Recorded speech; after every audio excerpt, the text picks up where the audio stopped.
الحمد لله نحمده ونستعينه ونستغفره ونعوذ بالله من شرور أنفسنا ومن سيئات أعمالنا من يهد الله فلا مضل له ومن يضلل فلا هادي له أشهد أن لا إله إلا الله الذي جعلنا مؤمنين وأشهد أن سيدنا محمدا عبده ورسوله الداعي إلى صراط مستقيم. اللهم صل وسلم وبارك على نبيك الكريم ونبيك الكريم سيدنا ومولانا محمد وعلى آله وأصحابه ومن تبعهم بإحسان إلى يوم الدين. أما بعد فيا عباد الله سوى نفسي بتقوى الله وقد فات المتقون ولنجعل عامل المخلصين. فقال الله تعالى في القرآن الكريم: يا أيها الذين آمنوا اتقوا الله حق تقاته ولا تموتن إلا وأنتم مسلمون. فقال الله تعالى في آية القرآن: ربي ذكرني مدخل السلك وأخرجني مخرج السلك واجعلني من لدنك سلطانا ناصرا وقل جاء الحق وزهق الباطل إن الباطل كان زهقا وننزل من القرآن والشفاء ورحمة للمؤمنين ولا يزيد الظالمين إلا خسارا. صدق الله العظيم. Hadirin sekalian jemaah iman yang senantiasa dirahmati Allah Subhanahu wa taala. Bersyukur kita kepada Allah dengan mengucapkan alhamdulillahi rabbil alamin. Di mana Allah Subhanahu wa taala senantiasa memberikan kita nikmat kesehatan, nikmat kesempatan tatkala ketika mata ini terbuka, lalu kemudian kaki ini melangkah, dan yang dicari adalah Allah Subhanahu wa taala, maka insyaallah segala sesuatunya Allah lah yang akan bertanggung jawab. Maka dengan nikmat itu, nikmat kesempatan itu, nikmat kesehatan itu, kita dapat melangkahkan kaki kita ke rumah Allah yang kita cintai untuk melaksanakan ubudiyah kita kepada Allah Azza wa Jalla. Allah Tabaraka wa Ta'ala, Allah Rabbul Izzah, itu salat Jumat yang akan kita laksanakan nantinya secara berjamaah. Salat dan salam tak lupa kita hadiahkan, kita haturkan kepada ruh baginda Nabi kita Muhammad sallallahu alaihi wasallam, manusia yang agung, manusia yang mulia, satu-satunya manusia yang pantas kita contoh dari segala macam bentuk dan dari segala macam sisi. Ialah Rasulullah sallallahu alaihi wasallam. Allahumma shalli ala sayyidina Muhammad wa ala ali sayyidina Muhammad. Hadirin sidang jemaah Jumat yang senantiasa dirahmati Allah Subhanahu wa taala. Kami selalu khatib tentunya tidak akan pernah bosan mengajak kepada diri khatib pribadi khususnya untuk jemaah sekalian, agar di mana kita semua sama-sama meningkatkan iman dan takwa kita kepada Allah Subhanahu wa taala. Pakaian yang kita pakai hari ini mahal harganya. Rumah mewah yang kita miliki tak ternilai lagi harganya. Kendaraan yang kita punya yang tak lain orang pun tak bisa memilikinya. Harta benda yang sudah kita kumpulkan semua, entah semua itu akan menjadi bangkai dan tidak akan kita bawa pulang kepada Allah Subhanahu wa taala. Tapi ada satu pakaian yang pakaian itu bisa membawa kita pulang kepada Allah dan berjumpa dengan Allah dan berdiri bersama golongan orang-orang yang muttaqin. Al-libasu khairu taqwa. Itulah pakaian yang kita pakai adalah takwa. Maka dengan ketakwaan kita bisa nantinya berdiri bersama golongan orang-orang yang muttaqin, orang-orang yang senantiasa bertakwa kepada Allah Azza wa Jalla, Allah Tabaraka wa Ta'ala, Allah Rabbul Izzah. Maka dengan hal ini pula kita telah menunaikan, kita telah menyempatkan diri kita kepada Allah untuk bersama-sama melaksanakan salat Jumat, dan salat Jumat bagian daripada takwa kita kepada Allah Subhanahu wa Ta'ala. Hadirin sekalian Jumat yang senantiasa dirahmati Allah Subhanahu wa Ta'ala, adapun judul khutbah yang akan khatib sampaikan pada kesempatan siang hari yang berbahagia ini sesuai dengan ketetapan Dewan Masjid Indonesia Kota Pekanbaru adalah peristiwa besar yang terjadi pada bulan Zulqa'dah. Hadirin sekalian Jumat yang senantiasa dirahmati Allah Subhanahu wa Ta'ala, bulan Zulqa'dah adalah bulan yang di dalamnya penuh dengan keistimewaan.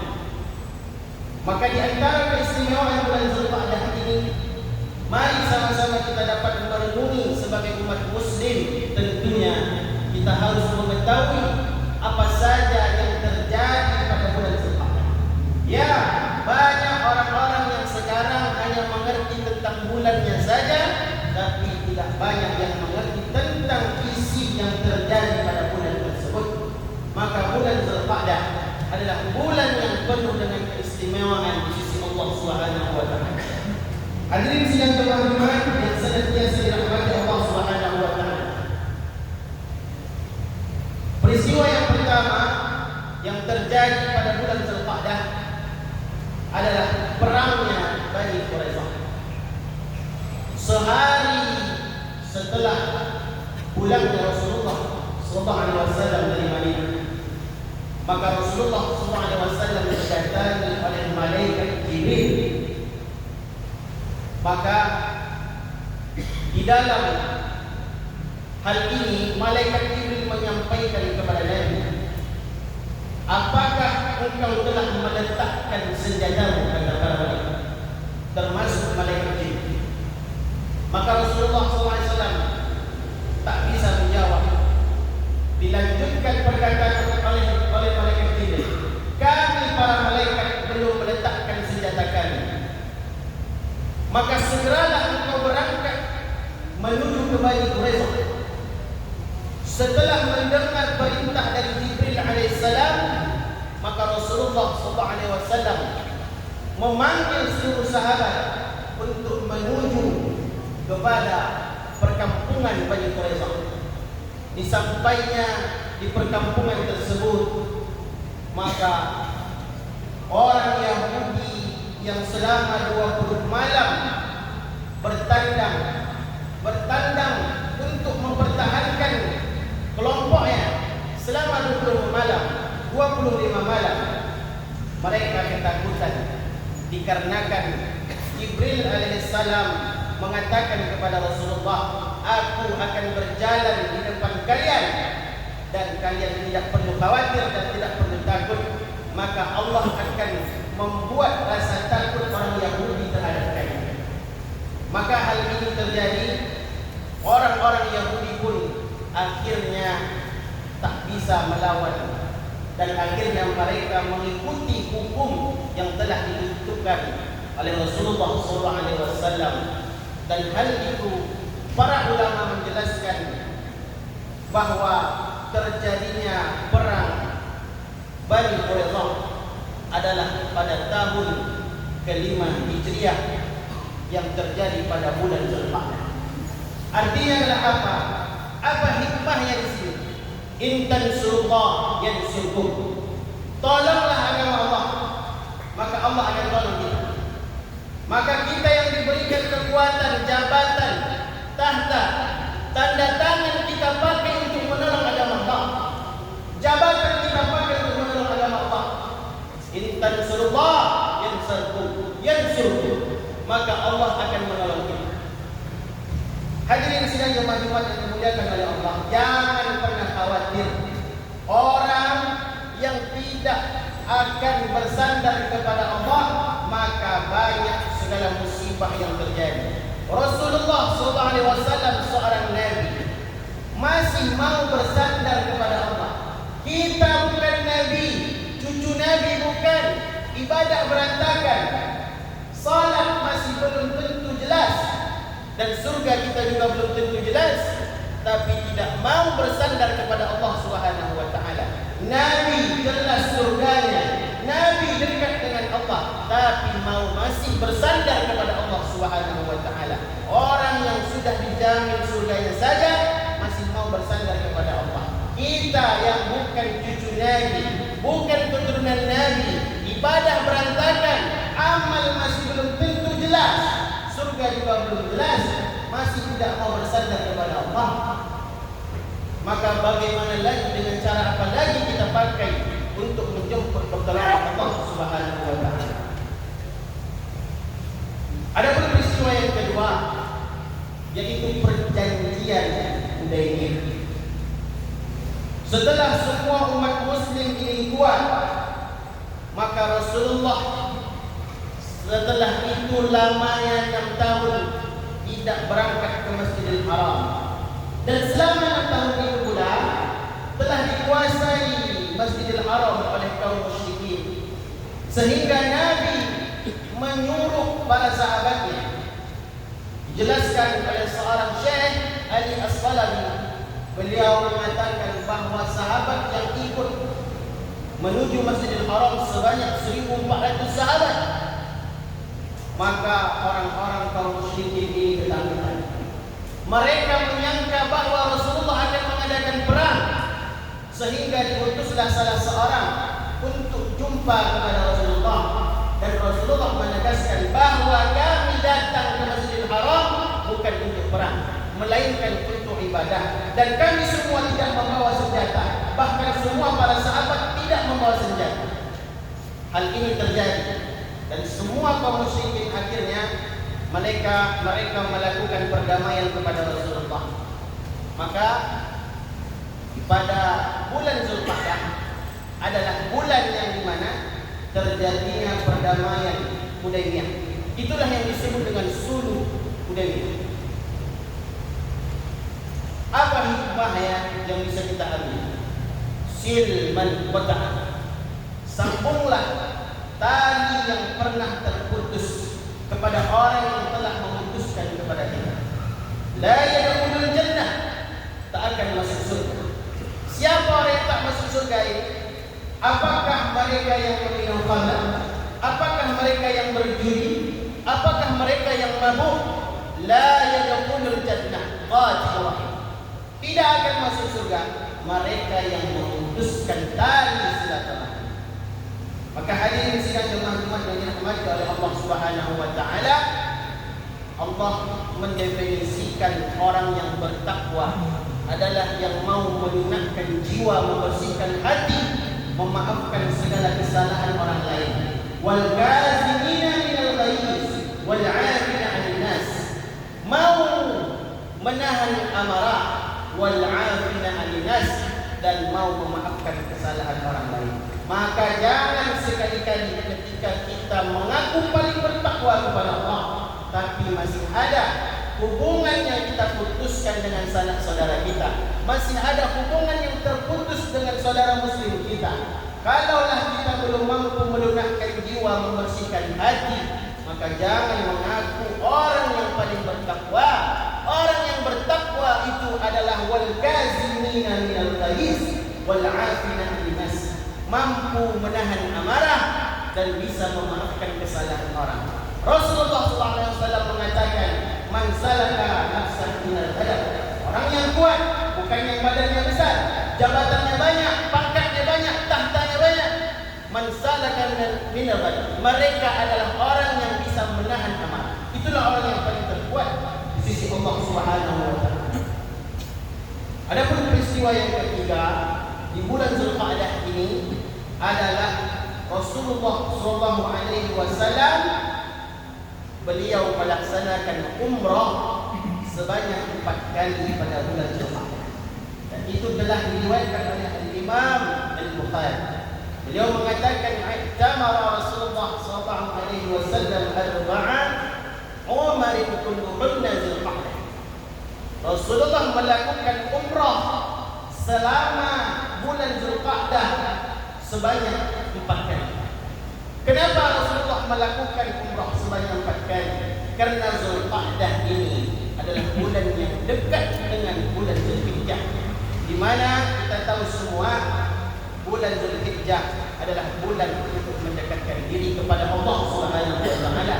Selain itu, ketika kita banyak-banyak melakukan umrah, banyak-banyak menuju ke Masjidil Haram, ada berpotensi untuk semakin dekat kepada Allah, dan semua doa-doa yang selama ini belum dikabulkan Allah akan cepat dikabulkan oleh Allah Subhanahu wa taala. Adapun peristiwa yang keempat, yang terakhir, adalah semua umatnya Nabi Musa alaihi salam, mereka menerima kitab, yang kitab itu disebut dengan kitab Taurat, di mana Allah Subhanahu wa taala mengatakan, tatkala Musa datang kepada Allah, maka Allah langsung berfirman kepada Musa. Artinya adalah apa? Bahwa Allah memberikan bahasa ini kepada Musa dengan menurunkan satu kitab, yaitu kitab Taurat. Dan kitab Taurat ini jadi dijelaskan oleh Imam Ibnu Katsir di dalam kitabnya Tafsir Ibnu Katsir, bahwasanya seluruh mayoritas ulama tafsir berpendapat hal ini terjadi pada bulan Zulqa'dah. Jadi kitab Tauratnya Nabi Musa alaihissalam diturunkan juga pada bulan Zulqa'dah. Dan itu berkaitan dengan dalil yang disampaikan oleh Allah, yang diberikan satu catatan oleh Allah dalam surah Al-A'raf, bahwa ketika Nabi Musa bermunajat kepada Allah, langsung Allah berfirman kepada Musa alaihissalam. Hadirin sidang jemaah Jumat yang senantiasa dirahmati oleh Allah Subhanahu wa taala.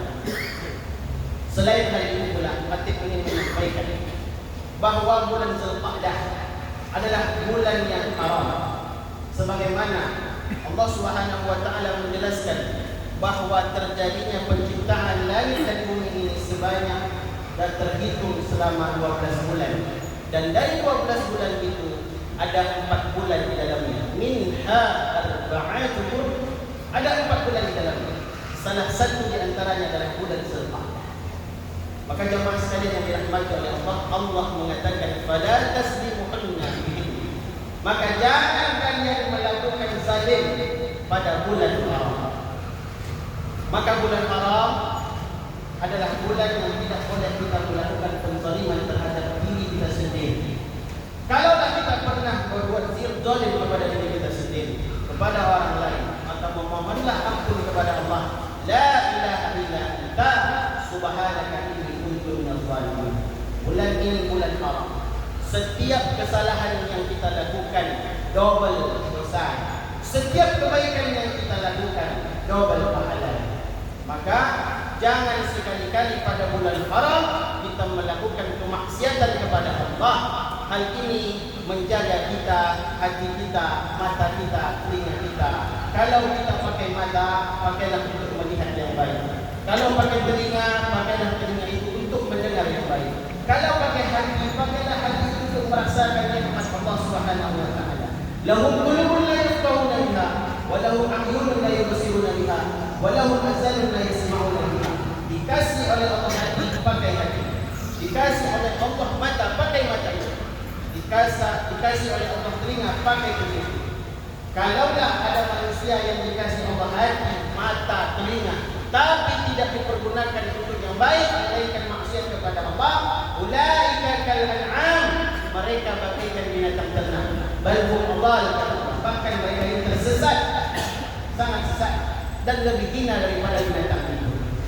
Maka hadirin sidang jemaah Jumat yang senantiasa dirahmati oleh Allah Subhanahu wa taala, tinggalkan maksiat sekarang juga.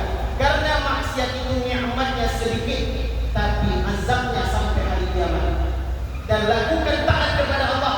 Taat itu susahnya sedikit, tapi nikmatnya sampai ke surganya Allah Subhanahu wa taala.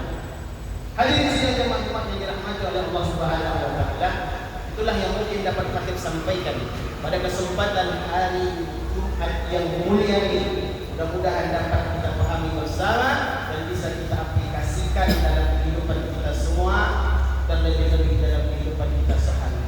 سابقوا يا أولي الأبصار لعلكم ترحمون.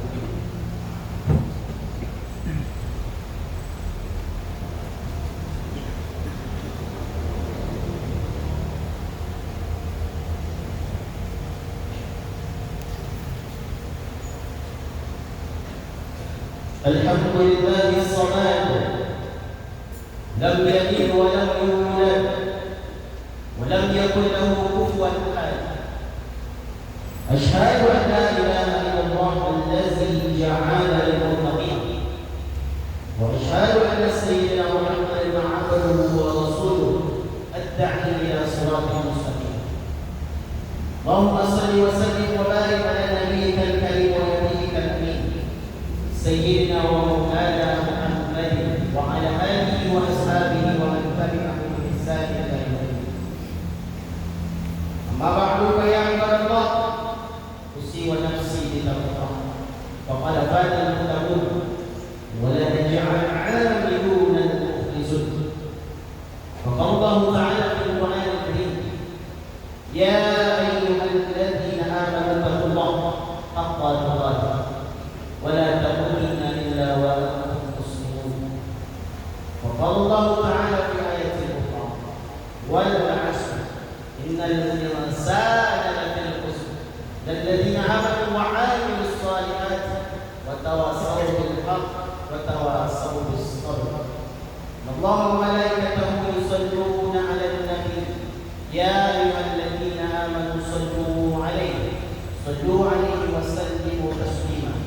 اللهم صل على سيدنا محمد وعلى ال سيدنا محمد كما صليت على سيدنا ابراهيم وعلى ال سيدنا ابراهيم، وبارك على سيدنا محمد وعلى ال سيدنا محمد كما باركت على ابراهيم وعلى ال ابراهيم في العالمين انك حميد مجيد. اللهم اغفر للمسلمين والمسلمات والمؤمنين والمؤمنات الاحياء منهم والاموات برحمتك يا ارحم الراحمين. اللهم اجعلنا من التوابين واجعلنا من المتطهرين واجعلنا من عبادك الصالحين. اللهم عافنا في بدننا، اللهم عافنا في سمعنا، اللهم عافنا في بصارنا. لا اله الا انت سبحانك انا كنا من الظالمين. اللهم توفر امورنا وصحح لساننا ونور قلوبنا وثبت إيماننا وأحسن أعمالنا وقال عواقبنا في الدين والدنيا والآخرة إنك على كل شيء قدير. ربنا ظلمنا أنفسنا وإن لم تغفر لنا وترحمنا لنكونن من الخاسرين. ربنا آتنا في الدنيا حسنة وفي الآخرة حسنة وقنا عذاب النار. عباد الله، إن الله يأمرنا بالعدل والإحسان وإيتاء ذي القربى وينهى عن الفحشاء والمنكر والبغي يعظكم لعلكم تذكرون. فليذكروا الله ويقيموا الصلاة.